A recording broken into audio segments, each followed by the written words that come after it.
ہماری زندگیوں کے ہر رنج و غم کا مداوا درود و سلام ہے۔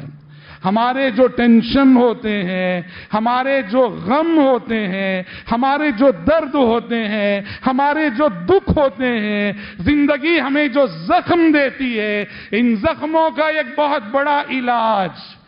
زندگی میں ملنے والے دکھ درد کا ایک بہت بڑا علاج درود و سلام ہے کہ جو جس قدر پیارے نبی پہ درود و سلام بھیجے گا اس کے درد و غم، رنج و غم اسی قدر دور ہوں گے اور کم ہوں گے۔ حضرت ابی بن کعب رضی اللہ عنہ کی مشہور حدیث ہے،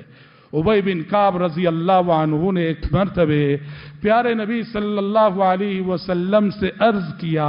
کہا کہ اللہ کے نبی انی اکثر الصلاۃ علیک، دیکھیے میں بہت زیادہ آپ پہ درود بھیجا کرتا ہوں، آج میرے پاس ایک سوال ہے۔ کہا کیا سوال ہے؟ کہا میں دعا کرنے کے لیے جب ہاتھ اٹھاتا ہوں، دعا کرتا ہوں، تو میں آپ سے یہ پوچھنا چاہتا ہوں کہ دعا میں کس قدر حصہ میں درود بھیجوں آپ پر؟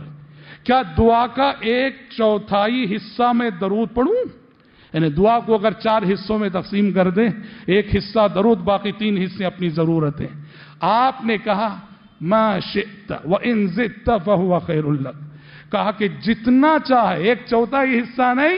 جتنا چاہے درود پڑھو دعا میں، اور اگر 1/4 حصے سے بھی زیادہ پڑھو تو بہتر ہے۔ ابی بن کعب رضی اللہ عنہ نے کہا تب تو اللہ کے نبی اگر آدھی دعا درود پڑھوں اور آدھی دعا اپنی ضرورتیں مانگوں صحیح رہے گا؟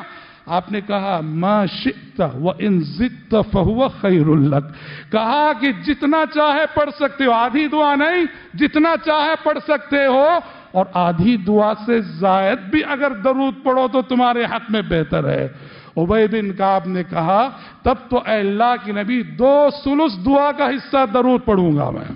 یعنی دعا کو اگر 3 حصوں میں تقسیم کر دیا جائے، 2/3 حصے درود ہی پڑھتا رہوں گا، جو لاسٹ 1/3 ہے وہ اپنی مراد مانگوں گا، چلے گا؟ آپ نے کہا کہ ما شئت وَإِن زِدْتَ فَهُوَ خَيْرٌ لَكَ، کہا کہ جتنا چاہے درود پڑھ سکتے ہو، اور 2/3 سے بھی زیادہ اگر درود پڑھتے ہو یہ تمہارے حق میں بہتر ہوگا۔ یہ سن کر ابی بن کعب نے کہا تب تو اے اللہ کے نبی پوری دعا شروع سے آخر تک درود ہی درود پڑھتا رہوں گا، میں کچھ نہیں مانگوں گا۔ آپ نے کہا اذن تکفی ہمک ویغفر ذنبک، تکفی ہمک، کہا کہ اس قدر مجھ پہ درود بھیجو گے شروع سے آخر تک دعا میں درود ہی درود، تکفی ہمک، یہ تمہارے درود و سلام کا وظیفہ، مشغلہ، یہ عبادت تمہاری زندگی کے ہر رنج و غم کا علاج بن جائے گی، وَيُغْفَرُ ذَنْبُكَ، اور تمہارے گناہ بخش دیے جائیں گے، معاف کر دیے جائیں گے۔ اس لیے حضرات پیارے نبی صلی اللہ علیہ وسلم پہ درود بھیجنے میں تقصیر نہ کیجیے۔